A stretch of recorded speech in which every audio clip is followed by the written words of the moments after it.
E pra të dashur miqtë e mi, ja ku po ritakohemi sërish me mua Tirona Lilin për të komentuar pak marrëdhënien të Mateos dhe Selin dhe sot dhe Brikenës. Do me thëmë Brikena, gjatë ditëve ka qenë shumë e inatosur, ka qenë shumë e mlefosur, ka qenë jashtëzakonisht shumë xheloze në marrëdhënien që Mateo ka krijuar me Selin. Tani arsyetimi i Brikenës ishte që Selina ajo ka ofenduar Brikenën, i ka thënë fjalë të cilat Brikena nuk i meriton t'i dëgjon, etj, por unë në fakt nuk e shoh si të tillë. Unë më së shumti e shoh këtë marrëdhënie si një lloj inati femëror që Brikena ka kundërdrejt Selin, sepse Selin është ajo vajza që merr vëmendjen, që merr fokusin, që merr ndjesinë dhe emocionin të gjithë meshkujve aty brenda dhe mori dhe vëmendjen e Mateos.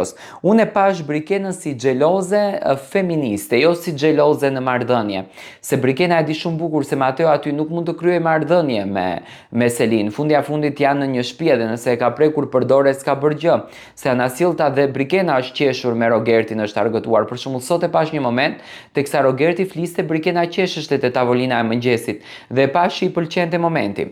Tani, diskutimi që Selina bën, unë mendoj që Selina dëshironte që të jetë kryefjala në këtë marrëdhënie dhe dëshironte që të ketë gjithmonë konflikte me Brikenën. Por sot ju prishën pak planet, unë kështu e shoh, sepse Mateo ishte jashtëzakonisht i ashpër në këtë rast me Selinin, do me thënë patë një grindje shumë të fortë dhe më pas Selin filloi që të grindet me Brikenën, duke u arsyetuar që nuk janë gjërat ashtu siç ajo do me thënë i shikon. Këtu përfshir edhe shëndritin.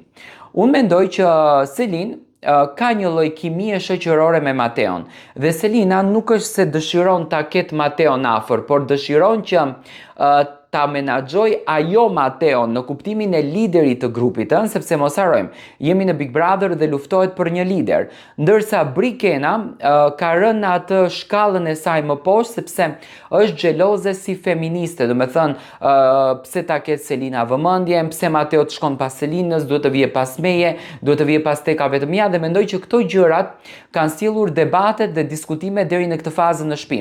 Tani çfarë ndodhi? Derisa Brikena e futi Mateon që të grindet me Selin dhe të shkatërrohet me Selinën, është shumë interesante, do me thënë, funksionimi i lojës që po bën Brikena. Selina shkoi u grind me Mateon, sepse Mateo u ndikua nga gjërat, do me thënë, që ndodhen, dhe tani Brikena vendosën që të shkon të sqarohet me Selinën. Tani çfarë ndodh?